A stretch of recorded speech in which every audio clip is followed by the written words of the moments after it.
Welcome, and thank you for joining us today on phase 2 of the digital strategy for IBPOC artists and arts organizations. I'm Perry Vulgaris, digital associate with SIPAMO.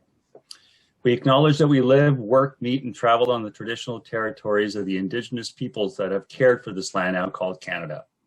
SIPAMO is located on the land on which the City of Toronto is situated, which we acknowledge is the traditional territory of many nations, including the Mississaugas of the Credit, the Anishinaabe, the Haudenosaunee, and the Huron-Wendat peoples. SIPAMO is committed to creating meaningful relationships and supporting a diversity of practices, art forms, and cultural expressions. We are grateful to have the opportunity to work on this land. Joining us today is Amy from the Canadian Opera Company and Chris from the National Ballet. Over to you, Amy and Chris. Hello, welcome. Thank you for that introduction, Perry. My name's Amy Mashinsky. I'm the Director of Public Affairs and Community Partnerships at the Canadian Opera Company. And we're really excited to be here for our second session. And Chris, over to you. Hi, everyone. I'm Christopher Sonneman. I'm the Director of Technology for the National Ballet of Canada, and really happy to be here. Yeah. At last week's session, we talked a little bit about the digital stage and some of the foundational work that we've been doing over the last couple of years. And at today's session, we've welcomed a special guest, David Dexter from the Screen Industries Research and Technology Center at Sheridan, who will talk a little bit about some of the activities and experiences that institution is working on. So David, over to you. Great. Well, thanks for the opportunity. I'm Dave Dexter, Director of SIRT for short. Our long name, as Amy says, is a little long for us, but we go by SIRT. We're one of the 5 research centers at Sheridan College, and we're located down at Pinewood Toronto Studios in stage 10, one of the stages at the studio.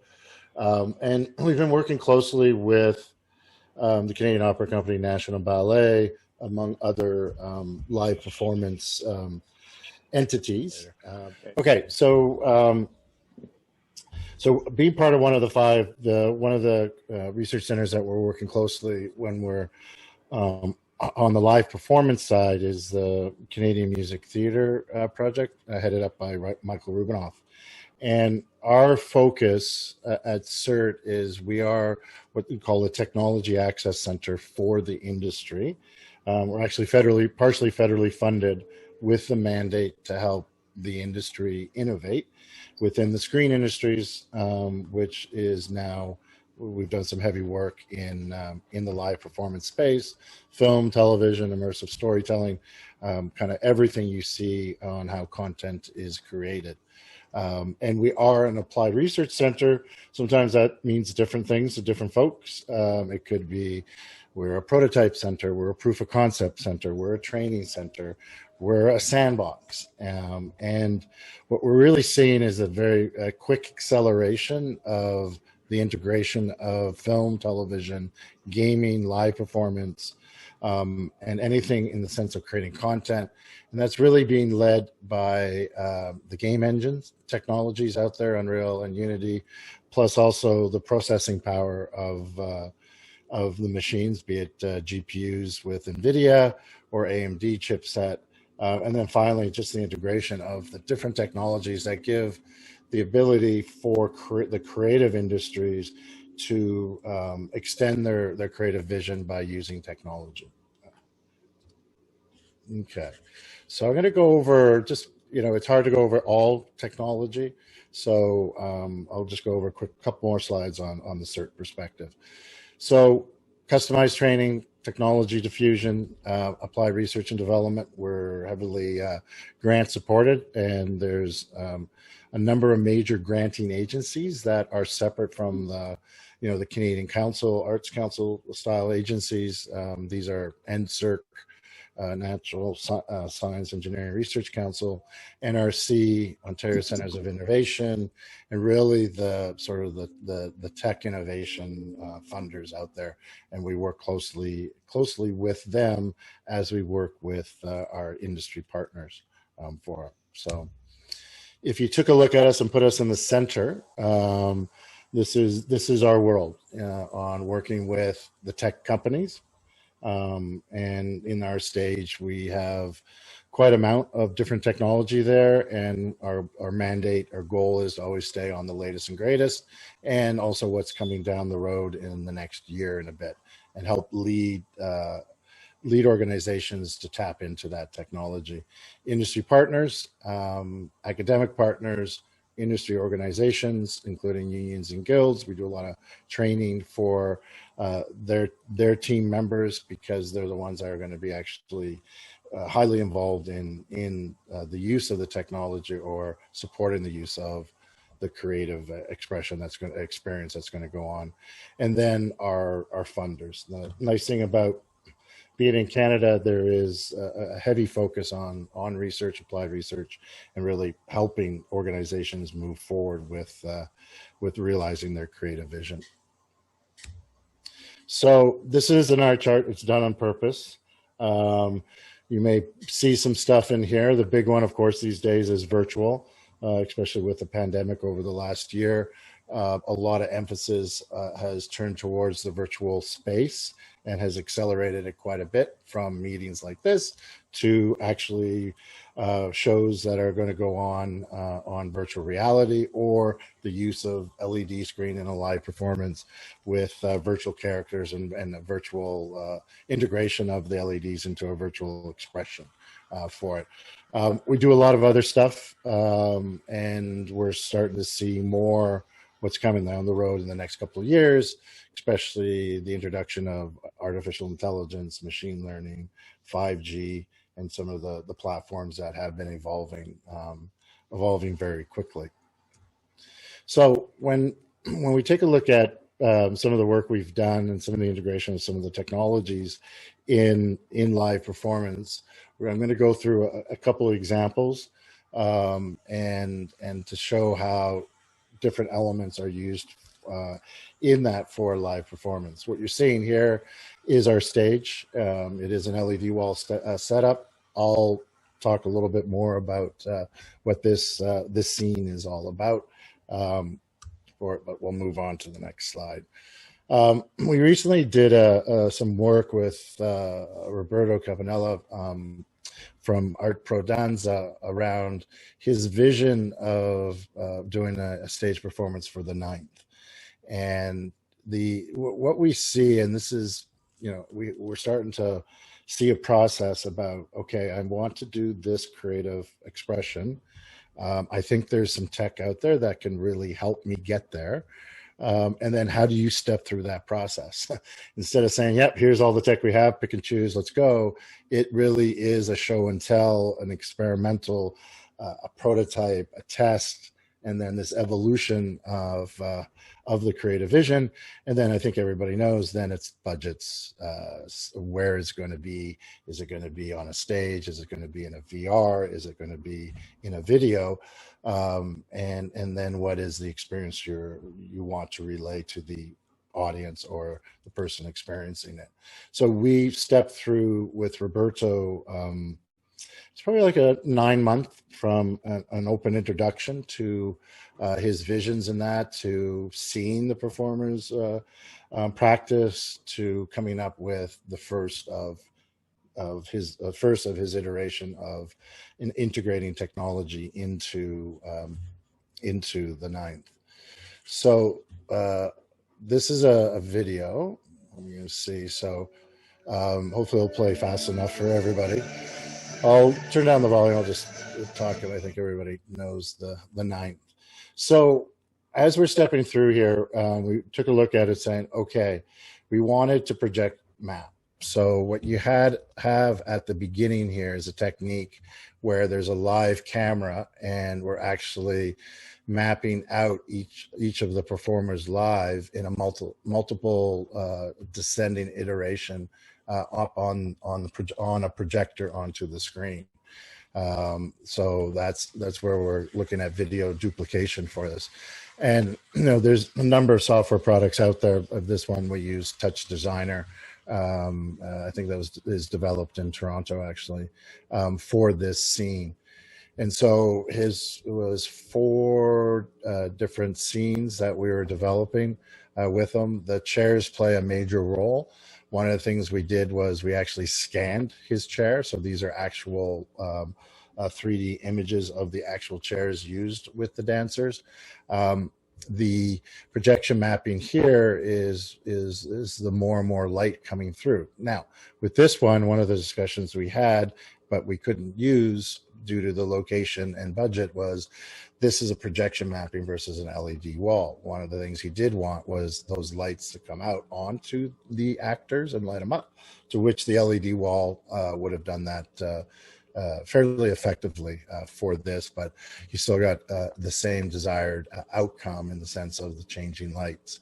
It was representation of the Berlin Wall coming down, and this is all timed animation with cues as the performance continued on, and reaching the crescendo of finally the wall breaking down in the chairs. We forget the theater we showed it. I think this was at the Harborfront, and this is his first step.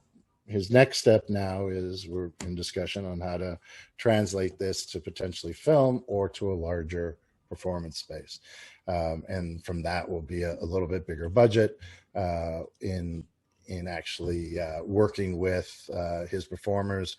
I think he's going to increase the performers, and we'll continue to work on the visuals for it. Overall, this, I think in the end, turned out to be around a 3-4 week project once we had everything lined up to develop, test out, and then it was a day testing at the theater for it. So definitely using, pieces of technology. It's not, this doesn't look complex. In the end, there was some tricks that we're able to do, but otherwise the complexity level here wasn't massively high in the sense of the content being displayed and the integration of the content with the dancers. Okay, so a lot of discussions we've been having is around digital humans, avatars, representation of creative expression through avatars or relatable avatars, also virtual reality, augmented reality, and the final one is spatial audio. So depending on the end result, is can use all of that or part of that. When we did this piece actually a while ago, and we've advanced quite a bit with digital humans. If you look at what Epic Games has just released after their acquisition of 3Lateral, their metahumans, you're now seeing photorealistic humans that you can rig up and manipulate, and or even automate in conversation or in integration with a live performer. So this piece here, we used a 360 video capture. Just playing it. This is the behind the scenes. So we actually brought in some actors. We used our motion capture volume. So right now you're just seeing it being zoned in and calibrated. We put the whole purpose of this piece is you sit in a chair, you put the VR headset on, you put the headphones on, and you now experience a monologue by the virtual character. So we actually did spatial audio and recording and mixing, such that as the virtual human walks around you, the voice will walk around also with you. So that's why we put a ambisonic microphone in the middle. And then what we're doing now is with the performer, we're putting a mocap suit, and this headset, it's gotten a little bit better these days, is a facial tracking rig. That's why the face is dotted up.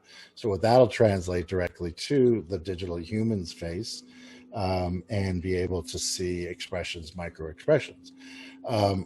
There's been a lot more work, and I think people can guess, especially when they see certain virtual humans on stage or on film, one of the hardest thing is mouth, teeth, and tongue, and synchronizing that and being able to show that.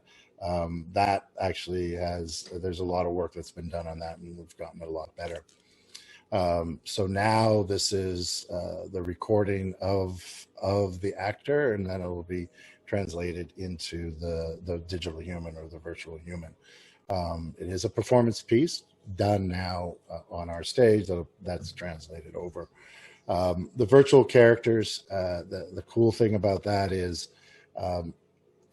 it doesn't have to be a realistic human. It could be, there's plenty of examples of particle men and avatars, and you're starting to see a lot more avatars come out that are available to purchase. It's kind of the nice thing now with this advancement of the virtual world is the virtual asset stores are being built and growing. Well, when you look at a content piece, one of the sort of longer parts of it is actually creating your content, and then how do you integrate with it?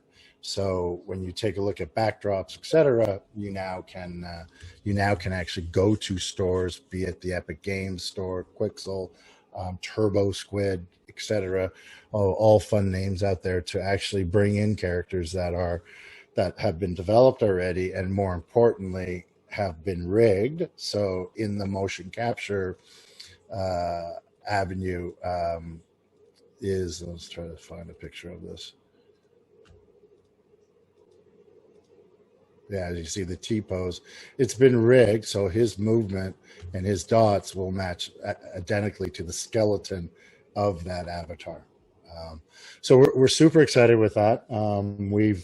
We actually have a photogrammetry rig in the SIRT center, and it's shoulders up. And then we're also looking at bringing in shortly volumetric cameras, which what that will do is capture movement within a volume where the photogrammetry rig is static. And so you're going to start to see us do a lot more research now that we actually have some of the equipment versus handing that out on digital humans going down the road. We are adding the word intelligent to it, which means that we are setting up a machine learning artificial intelligence network to start to teach the computer to act like a certain personality, and then being able to automate the rig. Then you now have a machine managing that rig while you interact with it. A good example is we did a quick test of conversational with the rig and IBM Watson, so that we can order a ticket to a movie. But that's where we're going now.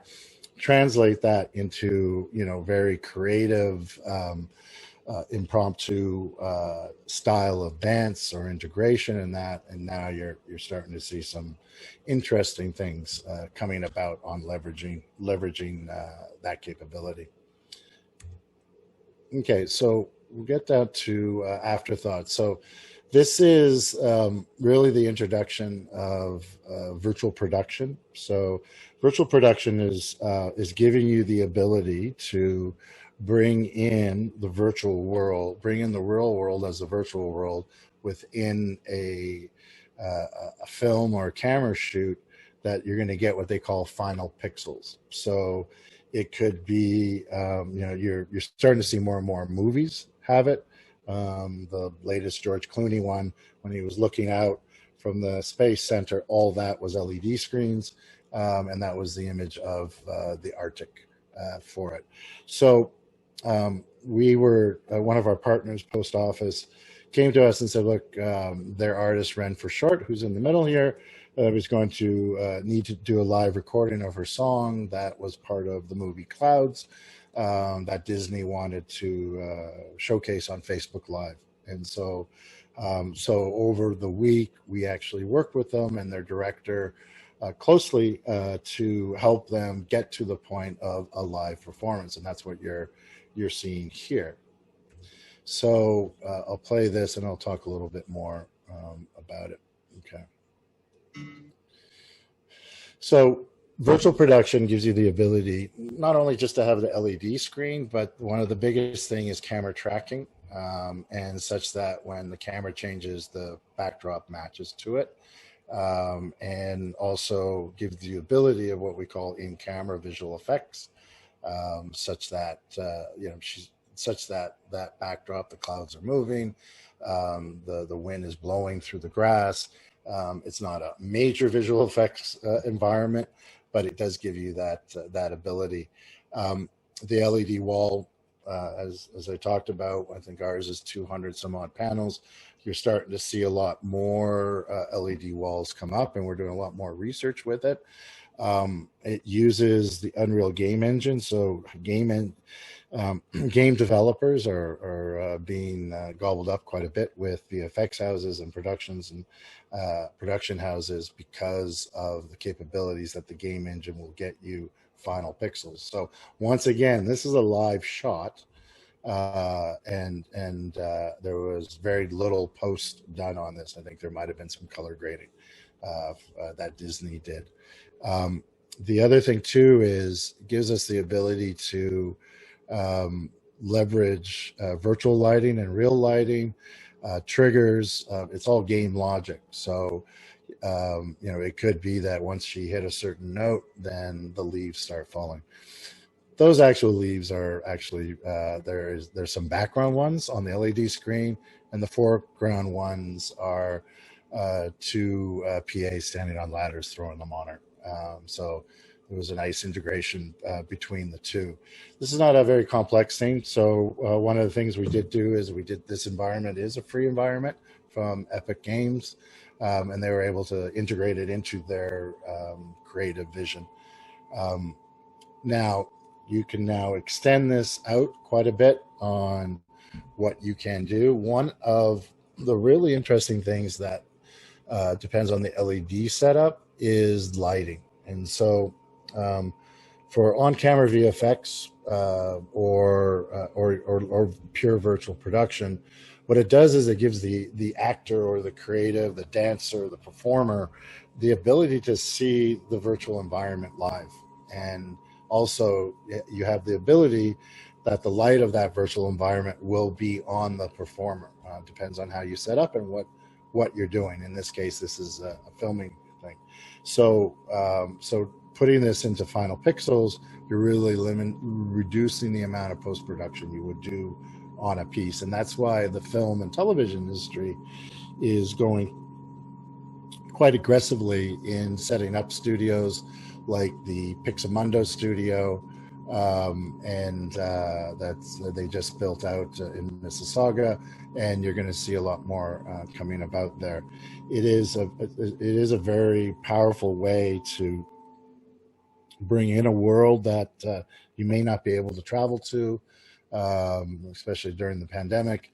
Also give the ability to turn day to night, night to day within the same scene, and the ability to move objects around to get the final piece, because you're doing that in a virtual world, be it virtual objects or photorealistic objects. We're starting to see, some of the stuff we're going to test with is, the ability to bring in either an avatar or a digital human into the backdrop that can interact with the live performers. And we're also looking at a little bit more from the integration of a live set with the LED set. So it's quite exciting, and the workflow to produce something like this is getting better. The technology is advancing for this. So the integration of this into a live performance, especially one that you want to record and distribute, through cloud services, so that folks can experience it through either their laptop, their phone, or even all the way to a virtual reality headset.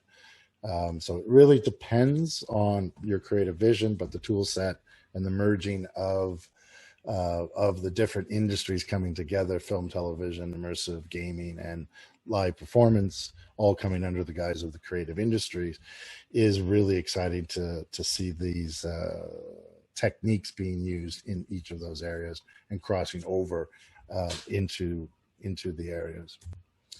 So I just wanted, that was just a quick glimpse of some of the fun stuff we're doing at the SIRT Center, and also engaging, I have a full team of around 12 sort of researchers and leads and an operational staff.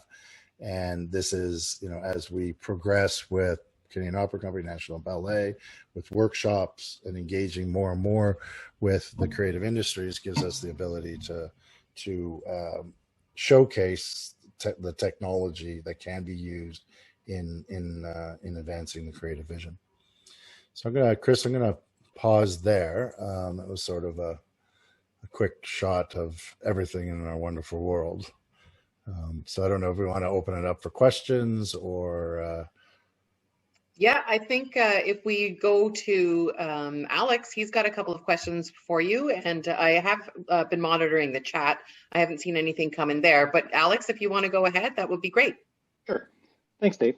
I was wondering, for a lot of the organizations and the folks that are on the line right now, they aren't on the larger end of the scale. So whereas National Ballet, Canadian Opera Company have the size to begin to work in this kind of playground, for some of the smaller players in the sector, how would you suggest going about introducing them into these kind of capabilities? Is there work that they could do before working with the SIRT to kind of build up their skills and capacity and capabilities? Yeah, there's a couple of avenues, right? The one is, you gotta love YouTube, but Epic Games Unreal has their training site they have free workshops, free videos for training, and they're doing a pretty good job, especially around the use of the game engine and in virtual production. We have a number of items up on our website. The other thing too is depending on the structure. So I'll say it this way, is one of the inherent challenges on the tech side, and the funding from the tech side is very focused on for-profit businesses. And so the federal government is starting to recognize that, and hopefully we're going to see in the next little bit the ability to for not-for-profits and collectives and creative agencies in that to be able to start to see some technology funding, and it is a mission for us in working with the different ministries to accelerate that, such that you get to gain access to it. So one technique that Roberto used was we actually brought in an industry partner, Occupied VR, who had very strong, relevant experience in the live performance space with one of their leads, Fez. And we were able to get a little bit creative, such that that Occupied was able to do some work with us, leveraging some funding, and the output proof of concept or prototype was part of Roberto's piece. So there is some creative agencies that you can do, or pathways you can do for that. Probably the biggest is seeing what is being offered by the companies out there, technology companies, and Epic is leading the way for workshops that are online with some leading experts. Great, thanks. So as Amy mentioned, you can either type into the chat or just jump in if you have any questions. Before I ask David another question, maybe I'll throw a challenge out there for anybody that's brave on the line. If you have any experience in working with this kind of technology, I'd love to hear your perspectives on what's worked, what hasn't, et cetera. So for all you folks watching today, if you have any thoughts on it. Dave, you mentioned some of the costs needed to actually get into this. Would you see this kind of technology as something that an organization would implement on their own, or do you think this is more of a shared service, kind of somebody implements it centrally and then the sector has access to it?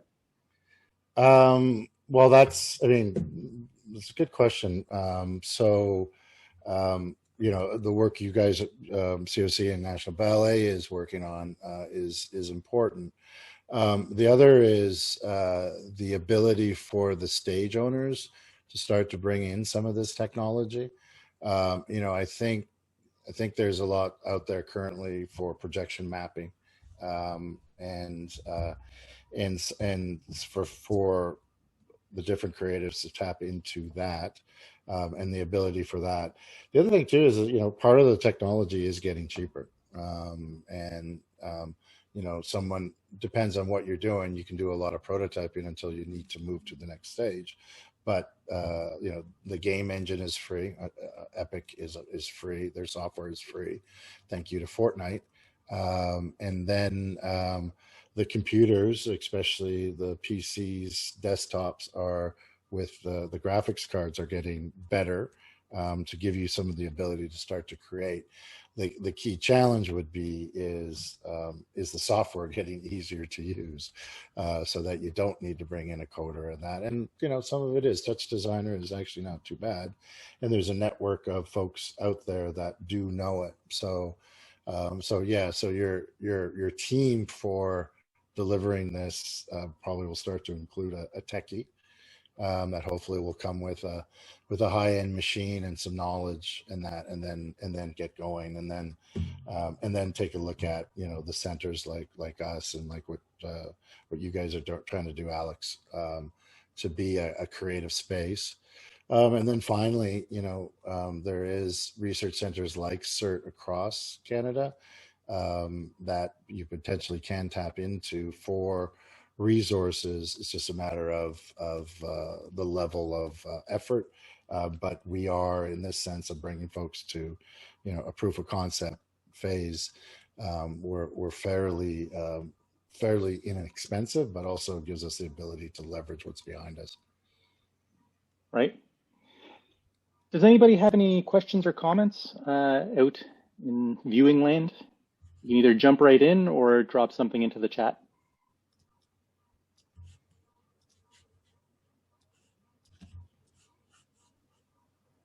Hi, Alex. I'm not seeing any questions come in. Okay. Great. All right. So thank you, Dave. Yeah. Fantastic presentation as always. Thank you, everybody. And then any further questions, Amy, just share my email address, and you'll see. Just search for SIRT Center or go to our website, and then just loop into our social channels, because on there we do a lot of announcements of what we're showcasing. So at this point, I'd like to invite my colleagues, Stephen, Chris, and Alex, to walk us through some of the findings of some of the work that we've done, and then engage in a discussion about our digital work. And over to you guys. Thank you. The project that we're currently working on is a 3-year project through the Canada Council Fund, and we spoke about it last week, which is the Digital Reach. I've put the slide up on the screen there for you so you can see it. You are seeing the Digital Reach page, right? Okay, just want to make sure. So the Digital Reach initiative addresses the persistent challenge of capturing and distributing live content. And I put that in quotes because obviously right now, nothing's live, or we're doing a lot of recorded content. So it's really about just capturing content and distributing for global audiences. It's about how we can develop content, explore opportunities to engage with aggregators, and then also explore new technologies. And you saw some of the stuff that SIRT is working with. And we've been exploring those technologies in different capacities, whether or not it could be used as a way to, for stagecraft, and actually create the sets of designs and the things that you need in order to put on a show or put on a performance. But also, can it be a tool for accessibility too? So VR, AR, motion capture, can those things be incorporated in performances? And then the intent of this Digital Reach project is to create this sort of model around the complex issues around copyright, licensing, digital rights access, so that we can further our engagement with audiences. So we have a silly name to a project that's part of the Digital Reach, which is Pineapple. And Pineapple is just we had a facilitated meeting between the different organizations with OCAD-U. And we were trying to talk about what is it that we're going to create and what's this thing. And so it was just simply given the name Pineapple. And Pineapple was a way for us to have a way to focus on a word that we could then start to elaborate on. And that led to this idea of, can we create a site, a portal, an aggregator of content? Is there a way that we could use open source digital technologies or open source technologies or content management systems in order to aggregate content between different organizations? An organization, could they create a profile within the site, put in their information that shows all the different places in which they post content, and could all of that be pulled into a centralized location that is set up to display equally all the content that's being created by individuals within Toronto?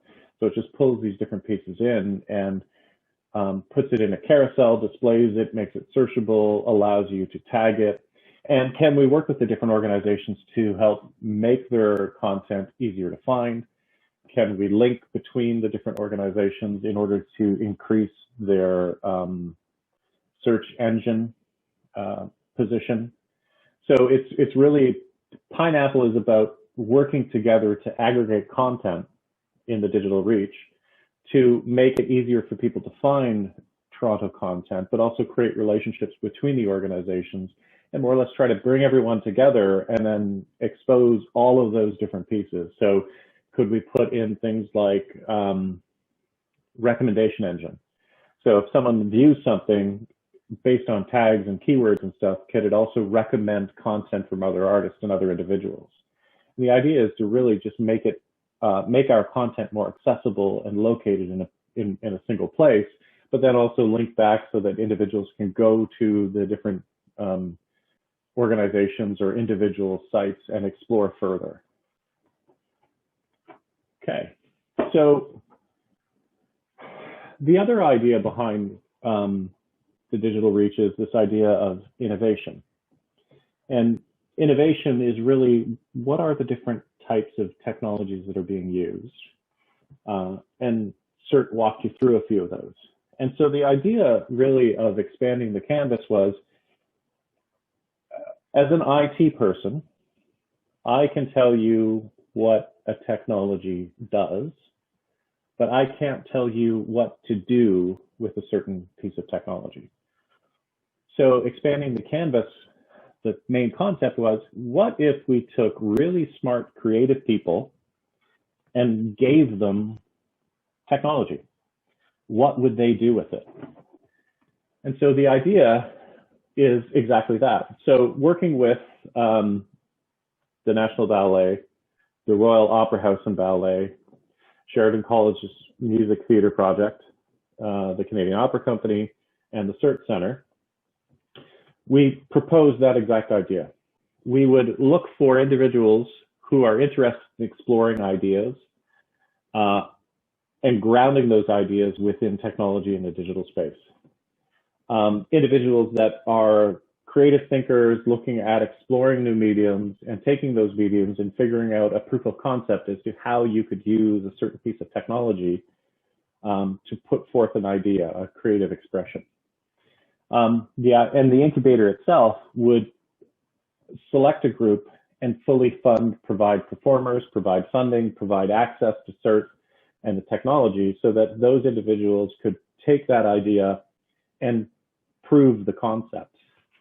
And then the idea is to take all of that information, package it up, and distribute it to the larger performing arts organizations and sector to say, here are things that you can do with these technologies, and here are some demos of what we've done. And this isn't limited to just successful pieces.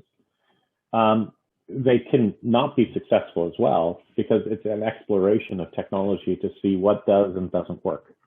And it's really being able to go in risk-free and play in an environment, play with the technology to communicate an idea. So to sort of give you a sense of what it is, we came up with this idea of we're going to have a steering committee. And then what we will do is we will, within the different organizations, pull together a group of panelists. And those panelists can be from the organizations, or they can be invited from other places. Those organizations would then invite candidates from wherever they felt they wanted to pull them from to say, would you like to come? And then those candidates were provided with a session with SIRT to walk through all the technology, and then an additional mentoring section where we could talk to them about their idea, and they could submit a proposal. And then the panelists would get together and look at those proposals to say, okay, which ones, what do we feel really works and what is doable? And SIRT and the technology people can look at it and say, is it actually feasible? And then what we would do is we would commission 3 to 5 of those individuals to actually then create this proof of concept. So we are somewhere in this receiving proposal piece now. We've gone through, we've brought in 12 artists. Those artists are from all different places and individual people that we as the different organizations felt really compelled by the work that they were doing to sort of bring them together. And they're now in the stage of putting together their proposals. And the idea now is that we're going to work with them to put that, and then we're going to showcase those pieces at the end to display what it is that they can do with technology, and then communicate that out to the sector to say, here, these things are possible, and Sheridan helped us do it, and the Music Theater Project helped us do it. And you can do these things too. And they're not massive pieces. They're literally just proof of concept. So it's not going to be a huge polished piece. It's an idea around a technology, and how do we use that technology in order to communicate some sort of concept. It's very open and fluid and really quite interesting and multidisciplinary. So it's opera, it's ballet, it is music theater. There's composers, lyricists, choreographers. We're not limiting the type of performance that's being done. We're opening it up to say, how do you want to do this? So we've noticed that some of the groups are already doing cross collaborations as well. So it'll be really exciting to see where all this comes from. And that is everything I have for the digital reach. So if anybody has any questions, feel free to jump in at any time or to pose them in the chat. Maybe just to get going, I'll ask a question or two, Chris. Sure. Maybe if you can talk a little bit about some of the technologies that your organization might have already used or is contemplating using on stage. We've done a fair amount with recently with the McLaren piece, Frame by Frame, which was all around projection mapping. And they did some really interesting pieces around, well, actually, I wouldn't say it's projection mapping so much as it was projection. Projecting onto moving bodies. But I don't think it was as specific as the actual idea of projection mapping, which is much more focused towards a specific piece or canvas. This was, so what SIRT has to offer is much more focused. The idea that you can take a box, place a box up, and then project, even though you've got like this huge sort of screen that shoots out, you're literally just breaking it down and saying, I'm only going to display information on that area, and everything else around it is not going to be seen. And so we've sort of played around with projection mapping, but not to the same degree or finite that it can be. We have not worked with any of the VR or AR pieces yet. And that's something I'm hoping that will become an area that we will focus on in the future. But as it stands right now, there's an interest in motion capture. There's an interest in the projection mapping more specifically, and then we have all the video equipment that we've now have that we can sort of put forth. But that's about the extent of it. So even an organization like ours, we're still trying to figure out how this will play out and how we can use these technologies and for what, and is it useful on stage? Is it useful off stage? And some of the work that we're doing with expanding the canvas is to really try to understand how these things can be used in an actual live performance, or can it even? So we're not entirely certain yet. It's the exploration of it, so that we can create interesting, unique content for people. Do you have any favorite non-performing arts applications of it? Like, could even be TV or film or anything like that? Like the things we saw that David talking about earlier, or anything else?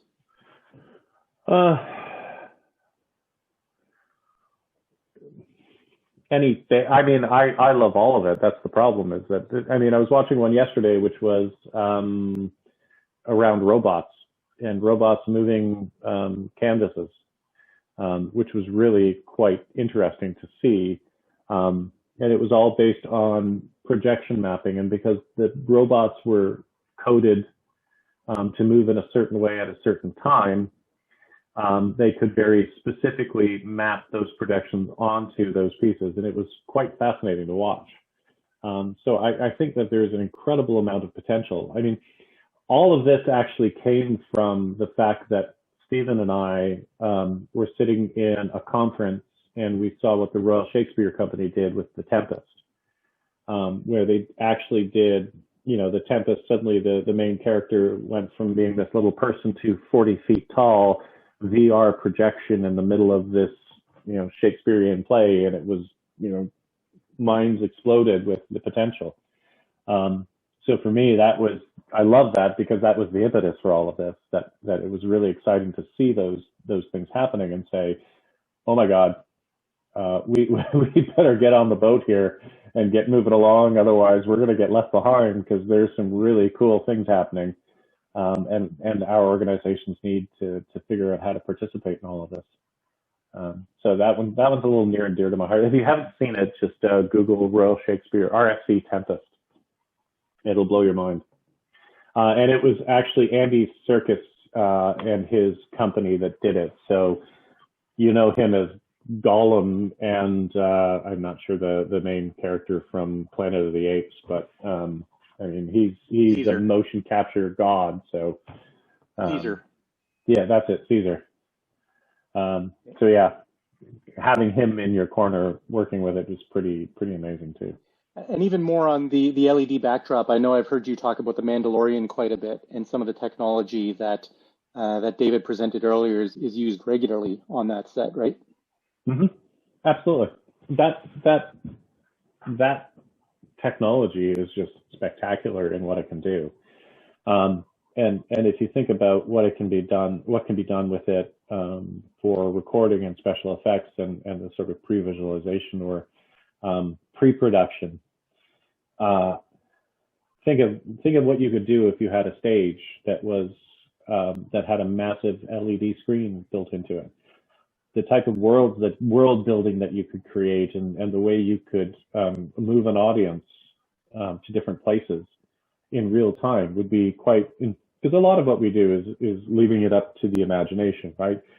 Not to be facetious, but you know, we're going to wave a giant cloth and now we're in a different world, right?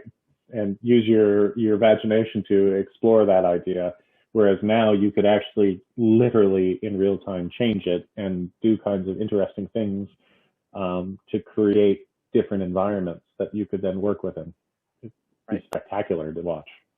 So we're going to move on to the next part of our presentation, and we're going to be diving into 3 specific pieces of technology that a project that just wrapped up last fall called the Digital Stage explored. We're going to talk about LiDAR scanning, and Stephen Sherwood from the Opera is going to walk us through that. We're going to talk about virtual reality environments, and Chris is going to walk us through that. And then we'll come back to me and I'll talk about 3D scanning and printing. So Stephen, over to you. So as Alex mentioned, one of the pilot projects that we undertook during the digital stage was the idea of being able to scan theatrical spaces in different ways. And the primary technology that we were leveraging to accomplish is something called LiDAR scanning. And LiDAR is a system which operates under the same principle as radar, but is using light from a laser instead. It's measuring distances by illuminating distant objects and then measuring the amount of time it takes for the light to travel from the source to the object and back. And using that information, obviously shooting out many beams of light, you're then able to create a pretty comprehensive idea of what a space might look like. To then actually layer on top of that, there's a complementary piece of technology that, that Dave actually spoke to during his presentation called photogrammetry. And this is where you take a series of photographs of a space and you're actually analyzing the photos themselves to extract information about texture and distance and a bunch of other useful information that computers can extrapolate to actually help define space as well. And when you layer these two technologies together, you get some really exciting results. So I just wanted to give you a bit of preamble on all of that. Are you all able to see the digital stage scanning of theatrical spaces on screen? Yes, we're all good, Steve. Thank you. Okay, so this is a video. I'm going to roll the video and I'll keep talking while it's rolling. So this was a project, again, under Digital Stage in partnership with our many partners, but Sheridan College, specifically SIRT, ran this. And using the technology I was talking about before, LiDAR and photogrammetry, we were able to go into the Four Seasons Center and map out a series of information using, as the screen says, 21 LiDAR scans and 1,200 photographs. Just pause the screen here just for a second and rewind a bit. On the screen, you can see a series of shapes, rectangles, sort of pyramid-looking objects, and cubes. The cubes represent the locations where the LiDAR scans were taken. The sort of pyramid and rectangles are indicating where photos were taken to support that and to create imagery using photogrammetry. And I'll just let it roll again here. And you can see as well the direction that those photos were oriented to based on the sort of open end of that pyramid. So this is a ton of texture information that's taken out of the photographs, actually. So you can see that the computers are actually able to extrapolate a lot of information just from the photos themselves. And you layer on the photo images in addition to that, and you get a really fairly photorealistic image supported by the information coming from the LiDAR scan as well. You're able to load this into a variety of different software tools that you can run on a desktop computer and then explore that space. And of course, because the LiDAR scan goes as far as the beam of light will travel, you actually get a lot of very interesting information. So what can you do with this? Well, one of the things you can do is you can load this information into a video game engine. And this is the Unreal Engine that Dave Dexter was talking about, where you can actually load real world information into the game and run around inside, explore it, and use it as a visualization tool as well. We think the application for theatrical spaces is actually quite large. And of course, this scan was really a proof of concept. So you can see that the detail is somewhat limited, somewhat low quality, especially in the seating area, because we didn't take as many scans from that area. But still, you can see quite a lot of detail, considering that this all took place in one evening. The avatar actually just ran by me. I have a little cameo there. I'm sitting in the audience. So yeah, that was a bit of fun to put that into the video game engine, but really it was a super interesting way of illustrating how in an evening of work we could take quite a lot of information from a combination of technologies, load them into a variety of tools. You saw you could manipulate that sort of two-dimensionally on a desktop, get a lot of information, being able to zoom in and out, pan up and fly up and down, and just while travel in the space. And of course, if you want a more immersive experience, you can load it into a video game engine like Unreal. Just to sort of expand upon that, second. I actually have a copy of the game engine file itself here live. So this is now me manipulating this right now. And I understand the frame rate may not be great over Zoom, but I'm changing the camera angle basically by moving my mouse. And I can make the avatar travel through the space and stop and look up. This is the fly section of the Four Seasons Center where all the physical cables run to operate the mechanical trusses that fly in and out to hang lights and set elements from. You see stage management console, very low quality imagery over there because we weren't focused on that area, but you get the idea. You can travel to the extreme upstage, turn around, look back out into the seating area there. And this is all possible with technology that's today fairly readily available and doesn't take too much time. We did work with folks clearly that have a level of expertise with this, but we were actually really pleased with the result of an evening's work. Clearly a lot more planning time went in as well, but that's our little presentation on LiDAR scanning and photogrammetry of theatrical spaces. Thanks, Stephen. If anybody has any questions, drop them into the chat or jump in. While we're waiting for that, maybe I'll just jump in one question. You mentioned the technology that was required to actually do this. Do you maybe want to comment on that and how it's evolving to become more and more accessible?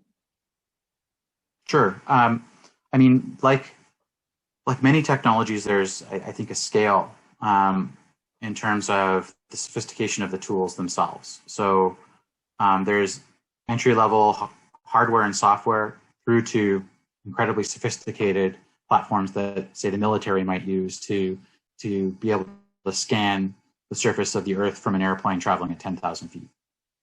So what the hardware we're using inside the theater was mounted on top of a tripod, was really no bigger than the size of a loaf of bread, and was a piece of hardware that probably then this was back over a year ago, probably was around $1,500 to $2,000 for the piece of kit. But you don't have to purchase it. These items are also available for rent, and of course throughout the sector, there's a lot of organizations that have the equipment that you can engage to actually borrow sometimes too. I think a lot of our institutions wouldn't necessarily have a need to own equipment like this. And that sort of speaks to something we're hoping to achieve in the future through a lot of the related projects we're working on to create an opportunity to have a lending library of resources like this to make it accessible to the sector. And we do know too that some of this technology is becoming more and more available in just common day-to-day technology. So for example, phones. The latest version of the iPhone or the iPad exactly has LiDAR scanning on it. Now, it doesn't necessarily have the capability to do an entire auditorium like the Four Seasons Center, but you can scan something. There's a LiDAR scanner that Chris is holding up right there.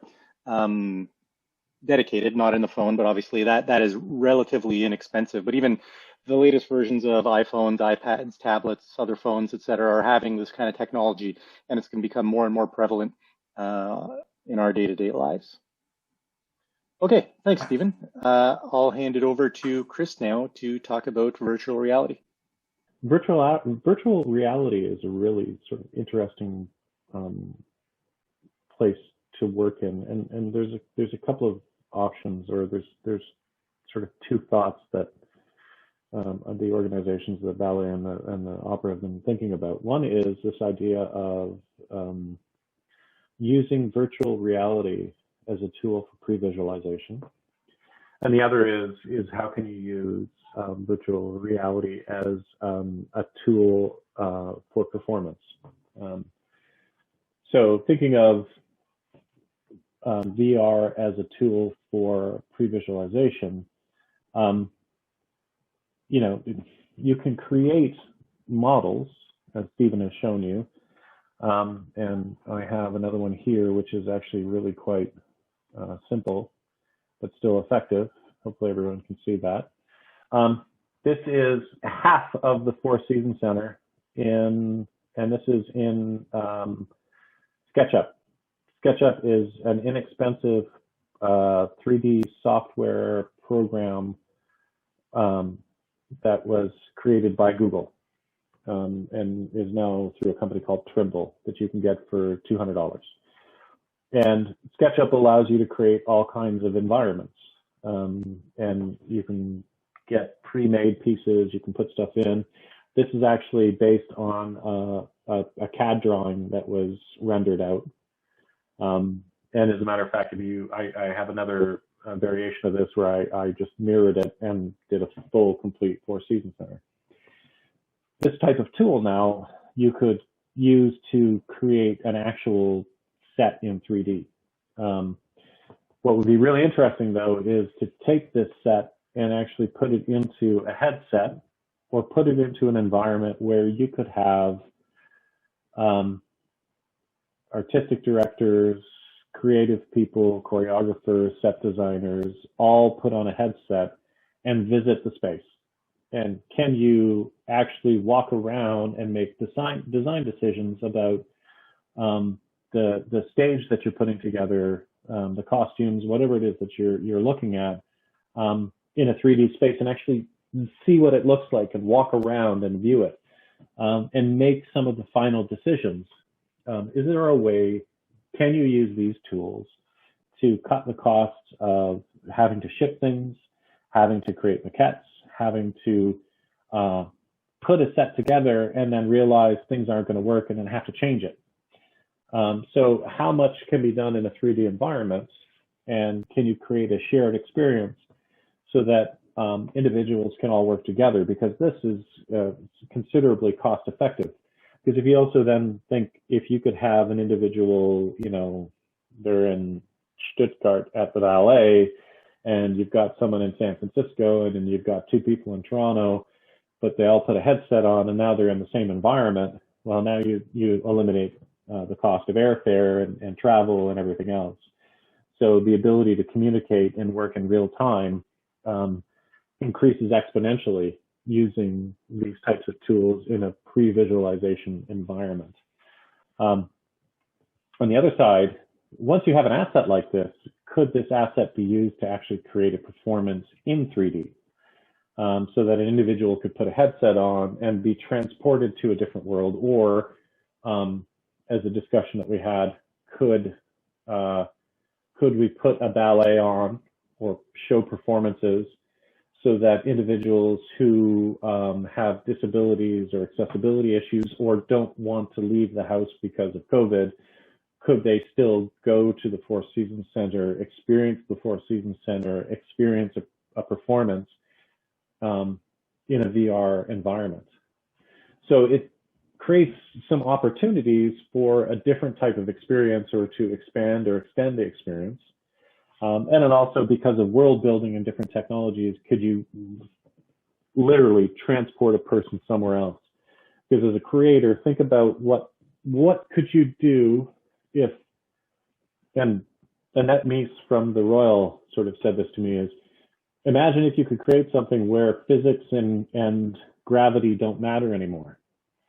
What could you do then? Where the laws of nature don't exist, because you can now create your own, where you can change things and do things. So these types of technologies create really interesting opportunities, both from the production side, but also from the performance side.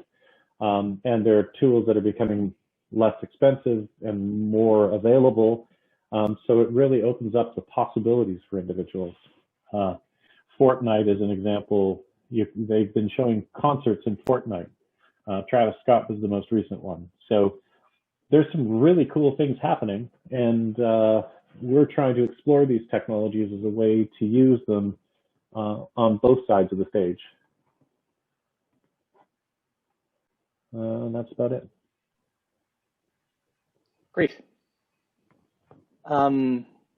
So further to what Chris was talking about, one of the things we wanted to test with the Opera was the idea of how do we start to enable, sorry, let me find a screen I got to share here. Here we go. How do we start to enable some of this technology in the actual day-to-day work of the Opera? And so many of you might be familiar with the opera The Three Queens, and that's a picture of the set right there. And that set, last time it was put on was a number of years ago, and that set has obviously a corresponding maquette that measures about 80 centimeters by 40 centimeters by about 50 centimeters. So it's the size of, I was going to say a shoebox, but it's quite a bit bigger than a shoebox. It's several shoeboxes in size. And so it is a older maquette, and it's pretty fragile. Those of you that have worked with maquettes know that quite often these things are put together with inexpensive wood, glue, some nails, etc. So they can be fragile. And so anytime you move these things, pieces get lost, pieces get broken, things need to be recreated. It's not exactly how it was a number of years ago, etc. That, along with, for organizations the size of the opera, the ballet, you can imagine how many maquettes are in storage. There are decades of maquettes for the ones that have survived in storage. So one of the things we wanted to explore, using a lot of the technology that Stephen and Chris were just talking about, is how can we use technology to make this whole process better? And what we did was we took the maquette of the set that you see right there, and working with our partners at Sheridan, we scanned it. Let me share with you the results of that scan. Everybody see that? Yep. Yep, great.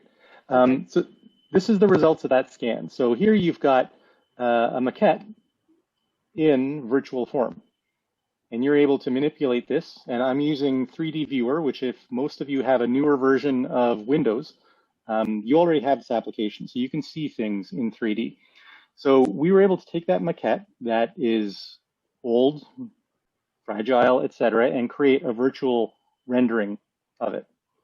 We can now take this maquette and pretty much do whatever we want with it. What we were able to do is, here, let me share another screen, back to the other one. What we were able to do is, using the technology that Stephen was showing, is take that 3D scan of the maquette and drop it back onto the stage of the Four Seasons Center. Using a VR headset or even a desktop, like Stephen was showing you before, we can now move around on the stage in the virtual environment with that maquette. To build out that maquette obviously would take thousands, tens of thousands of dollars and many weeks of work to build it, but we can actually pull it off the shelf, and an artist can actually stand on stage and interact with that maquette. What we're also able to do, let me stop my share and you can see me. What we're also able to do with that 3D asset is we're able to start making 3D printed versions of that maquette. So because we now have that virtual asset, we can go to a 3D printer, and this is just common 3D printing technology that's available. You may have some of this at home. You can actually go to your local library and get access to their 3D printers as well. And with a little bit of help, you can take that 3D asset that you've scanned and create an actual physical model of that maquette. What that does is it saves on space. It creates a lasting asset for you or your organization to use. And it really begins to transform how you think about things like set design. Because in the past, whereas before you might have built a set, and there's an analogy that Chris likes to use, that, oh my gosh, we've just built a set and the dancers are going to smash into it in the first scene. Well, now you can actually explore what that set looks like on stage before any hammers are swung in the creation of that set. So that obviously saves time, saves money, saves resources, etc. And it really begins to change how we can think about building these kinds of capabilities. No. Thank you, Stephen, Chris, and Alex. I just want to say, as the non-technical person who's part of this team, anytime you display what the technology is capable of doing, my mind is always blown. So thank you for walking us through those pilot projects. And looking forward now to the engaging conversation that you guys have planned on how some of these are practically applied to the work that we're doing.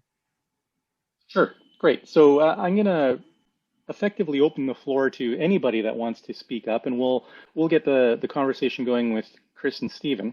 And so either one of you, if one of you wants to jump in, the first question I have is, we're now a year, literally 1 year. Today was the big day, or small day, however you want to look at it, a year ago, where the world started to shut down. And all of us have obviously been impacted, but I'd probably think of, aside from the travel industry, no sector more impacted, or perhaps even bigger, more than the travel industry, no sector more impacted than arts and culture. The inability to bring audiences live together has been quite a challenge. And so maybe if each one of you can comment on what kind of changes have you seen in your organization with respect to the uptake of technology to battle those challenges? Well, I mean, taking a step back from some of the technologies we've been talking about today, and thinking more about technology that a lot of organizations use every day in the office, we have become a lot more virtualized in terms of our workspaces. So I know this may come as a huge shock to everybody, but I'm not working from my office right now. I'm in my home, and I'm actually packing to move. That's why I have lovely U-Haul boxes behind me. But I'm able to, join you with, technology, using a laptop, a camera, an internet connection. And this technology was rarely used before COVID, and is now used every day, even for internal facing meetings and needs. And that's simply because we can't gather together in the same room. But we anticipate that these restrictions will continue to exist for a period of time, where we may prefer to continue, even once we're able to actually physically be in office spaces, rather than risk bringing too many people together in a room, to continue meeting virtually over Zoom and Teams and technologies like that. So that's one of the biggest day-to-day changes I think that we've all lived with over the last year. I know there's a lot of Zoom fatigue in the world, but really it's kind of amazing that we've been able to pick up and continue working from an administrative perspective, at least, and certainly technology has helped facilitate that. I mean, it wouldn't work without really creative and smart people being able to embrace those changes and go with the flow, so to speak. But I'd say that's one of the biggest things that we've been looking at recently. Yeah, I agree with Steve. I mean, for the ballet, it's the same idea that just the day-to-day management of the organization in a distributed environment has been really quite interesting. So much so that, it sort of led to this idea of post-COVID, what does the organization look like? And is there a need for us to always gather in an office? And I think the reality is that that's probably, the answer is probably no, because of the technologies. We did not have Zoom prior to March 13th. Now our entire organization has Zoom, and we use it constantly. It's scary to see the metrics that we have, but we've implemented all kinds of messaging, so Slack and project management tools. And because of that distributed environment, we've had to really sort of take a look at how we would work individually and how we communicate and where we put our stuff. And that's made a huge difference in how the organization functions. And, we talk about Zoom, but even the dancers from the perspective of the ballet, dancers need to keep dancing. They need to keep exercising. They need to keep moving so that they don't stagnate, because they're high performance athletes. So we had to pivot quickly and offer online classes.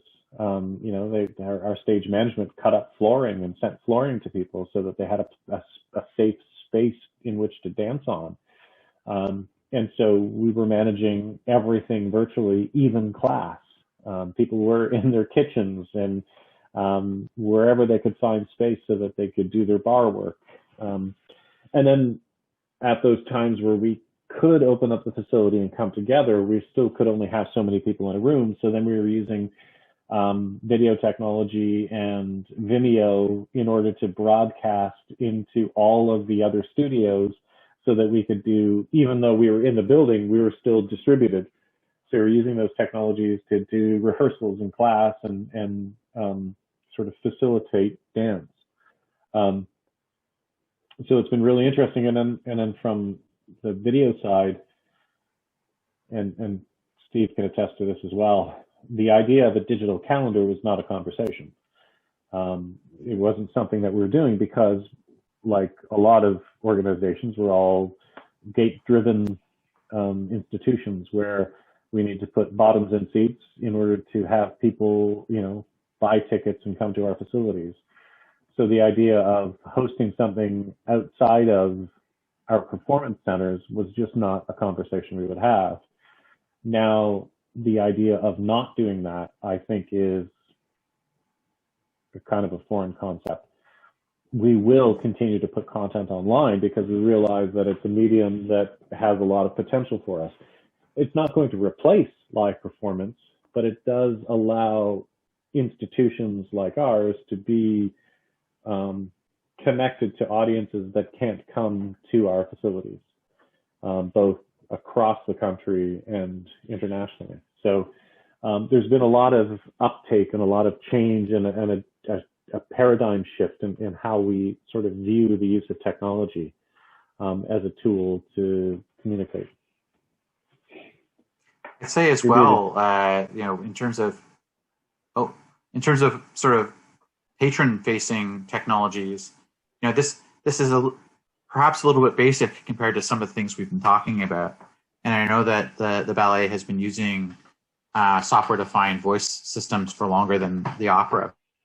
But, when COVID hit, when we would have meetings with our board, more often than not, we were talking about an audio conferencing solution. But of course, as everybody suddenly was pivoting to working from home, the voice networks were suddenly crushed. I don't know if anyone really remembers how unreliable even telephony was, like voice calls, for the first couple of months, especially if you were trying to have, a 10 to 20 person phone call happening. So one of the things that we did in the early days, was to spin up a virtualized PBX on a platform called 3CX. And again, I relied heavily on learned experiences from my friends at the National Ballet on that. But we had and continue to actually have, it's still bolted into the walls there. We this very old, like 15-year-old telephone system that, is great for providing dial tone and is great, if you have call agents sitting in chairs inside your building. But it is very much a physical piece of technology. The line runs physically from the cabinet in the server room all the way through the walls to that physical handset. And if the line breaks, so does the phone. Well, today, so long as you have a data connection of any kind, you can have a voice call. And of course, we couldn't have our staff in the building. So we migrated our inbound and outbound call center onto this 3CX platform, provided laptops and headsets to our team members, and sent them home. And, the next day, they were able to continue to speak to the public, who, of course, we were working very hard to try to figure out whether or not we would be able to perform in the coming days, weeks, months. But ultimately, we had to manage cancellation of performances and imagine the number of phone calls being answered from a concerned public. Well, it was all happening at people's homes. I'm sure we've all experienced this when we call into, a service that we might use on a day-to-day basis from home. All of a sudden you hear a dog barking in the background, or maybe a child playing, for something that you would normally think that you're talking to someone in a professional setting. No, this is the world right now. Everyone's working from home, including us. So technology, was readily available to be able to do that. In fact, the base version of 3CX, believe it or not, is free. You can download it. You can have, I think it's up to either 8 or 16 simultaneous calls without actually needing to purchase a license. So for very small organizations that don't need to have more, and again, it's about concurrent calls. So you could have 25 people logged onto the system, but so long as you're only making or receiving fewer than 8 or 16 calls at a time, that solution, 3CX, could actually provide you with an up-to-date modern telephony solution that includes all kinds of great functionality, allows you to potentially run a call center.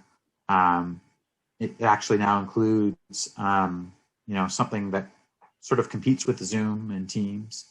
It's not maybe quite as polished a product, but for a very small operation, you could use it as a video conferencing solution as well. And Bob's your uncle. You're up and running. So yeah, I think for customer-facing technology, there's a lot of interesting solutions out there, and they don't always cost an arm and a leg. So I know the two of you have been doing a lot of research into streaming options, from all the way through from content capture type of equipment, all the way through to streaming and actually getting into people's homes in new ways that the performing arts sector hasn't necessarily done before. Maybe start with Chris. Do you want to comment on some of the work you guys have been doing and where you see this going?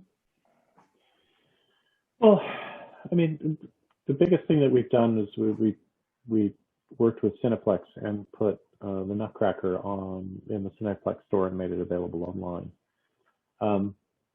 That's the only thing that we did that was actually a paid for piece. Otherwise, everything else that we've been doing is just short form content that we've been putting online through YouTube, through Facebook, through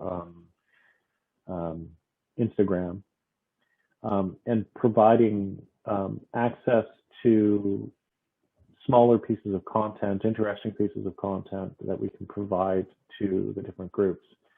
The challenge that a lot of the organizations have is that we don't have a user base online. We haven't built up a mass audience online. And so the focus now is how do you go about doing that, and what technologies do you use, what platforms do you go across, how do you deliver that content out, can you have a paid for service so that you could generate some revenue, but then you have all the implications and agreements and negotiations that need to go into all of that. So there's a lot of questions and a lot of different things that need to be done. I mean, but for the ballet, our first and primary goal was to stay connected to our audiences by providing unique and interesting content, and trying to figure out different ways in which we could sort of reimagine and get things online. And that's been the big focus. And most of that has just been using the main channels that are available. The big thing now is, as an organization, where do we go from here, and how much do we invest, and what exactly do we do? Because to date, no one has done anything significant. Nobody's replaced the income that they created from a live venue. And what exactly is the model, and how do you balance all this out versus the cost of development and putting all those things together? So these are now discussions that ACT and Paddle and Digital Reach and these different projects that we're doing are trying to understand, and what's the concept, and how do we prove how it works. And that's sort of the area that we're diving into now. So things like Fire TV and Roku and Vimeo and iOS, Android, Samsung televisions. There's the endless platforms that you could be on, and what are the main ones, and where do you need to be? So that's sort of where we're diving into now. And what's the concept what's the idea that we're trying to prove, and what are the different ways in which we can do it? And more importantly, is there a way in which we could leverage it for the sector as opposed to just institutionally? And we don't generate enough content to run a channel ourselves. So where does that leave us? And those are the ideas and things that we have to sort of dive into. Steve? Yeah, I mean, sort of thinking back to the beginning of COVID time, much like the comments Chris made, we were, I think, looking for ways to remain engaged with the public, to continue a conversation, to continue to be within people's thoughts as well. And so a lot of short form content was looked at, but as well, we actually it was an extraordinary undertaking to work with our various labor partners to provide a really unique opportunity for the public to see a piece of media that's normally for internal eyes only. It's what we refer to as our archival videos. And so we made available a few of our archival video streams to the public with the permission of our artists and our labor partners. And it was an extraordinary opportunity for the public to sort of see a tool that's traditionally reserved for the artistic and creative teams. It's a copy of the performance, but it's not necessarily the same as the experience that you would get going to a Live from the Met or Covent Garden or the Nutcracker that the ballet had recorded with Cineplex. So it was a really, really interesting tool and an interesting exploration around sort of a peek behind the curtains, if you will, that we were able to show with the public. We continue to explore new opportunities to leverage technology to engage with the public. I think we touched on this. Certainly, Chris talked about virtual reality and 3D modeling. We talk about the ways we can enhance the public's experience virtually. Helen Kerr asked this question during her presentation about the idea of no longer being able to necessarily define what is, a live performance. What is live? There have been a number of times when people asked about attending a virtual event, said that was the most response I've actually felt about seeing a piece of art, a piece of music. It was something that they had seen virtually, or even attended a streamed concert. And for especially I think younger audiences, the perception of live is now becoming blurred. I think for the opera and probably for the ballet as well, we're heavily steeped in the idea of a live experience being something that's in person, in venue. But I think those lines are blurring now, and we're really wanting to explore how technology can allow us to engage with the public in a meaningful way, to allow for that feeling of shared experience. I think that's what it boils down to, is feeling like you're connecting with other people when you're viewing whatever that content might be. And so however we can, make that experience feel more complete is something we're interested in looking into. And on that theme, maybe one last question for each of you. For the small or medium-sized organization, or even the individual artist, a lot of this could be, or probably is, a lot to consume very quickly. And so the question for each of you is, if you were to recommend one piece of technology that a small, even individual or medium-sized organization should explore more from the creative side, what would that technology be? Would it be motion capture? Would it be projection mapping? Would it be some of the other technologies that David talked about earlier today? What is that one thing that you would really highly recommend that the individual, small, medium-sized organization should learn? Chris? You mean outside of video, just regular video capture and that? Yeah.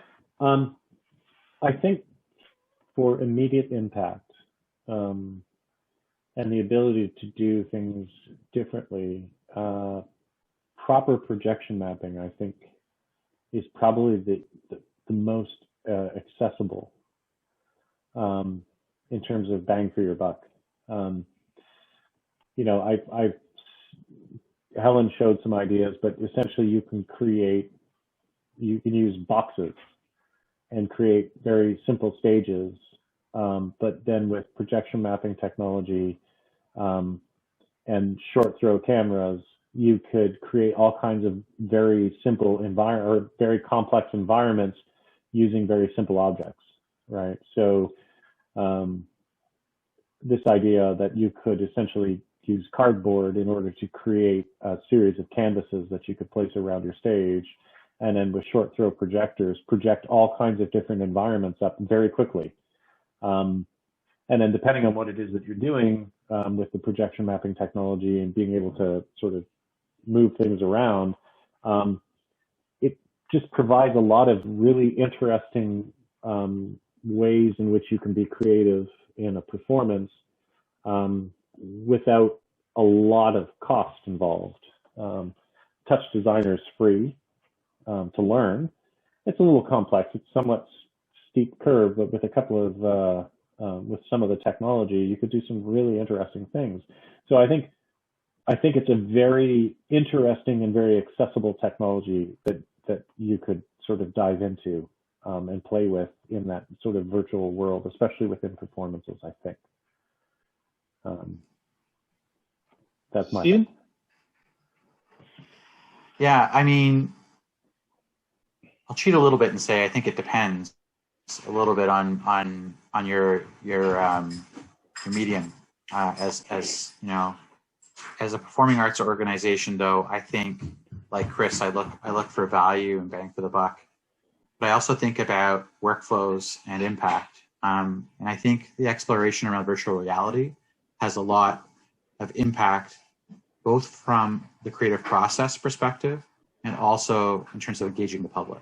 So imagine, the ability to virtualize a space, your performing space, and share that then with your creative team.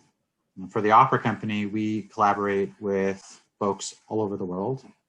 And one of the things we think virtual reality may assist with in the future is to reduce the amount of reliance we have on travel, to have a positive lift from an environmental impact perspective, and to reduce our carbon footprint by reducing the number of times the creative teams actually need to come together physically, and to also allow for a more efficient and iterative process where you don't have to wait till you can see or touch that set to decide whether or not it works with the lighting.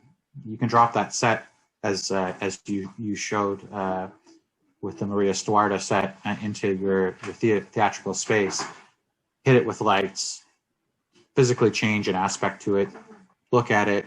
You can actually put on a pair of VR goggles, stand, look at that, say, what would that look like if the wall was 10 feet taller? Someone taps away on their keyboard, makes it 10 feet taller, and you say, yeah, that works, or no, that was a bad idea, let's move on. And you haven't even broken out a hammer and saw at that point.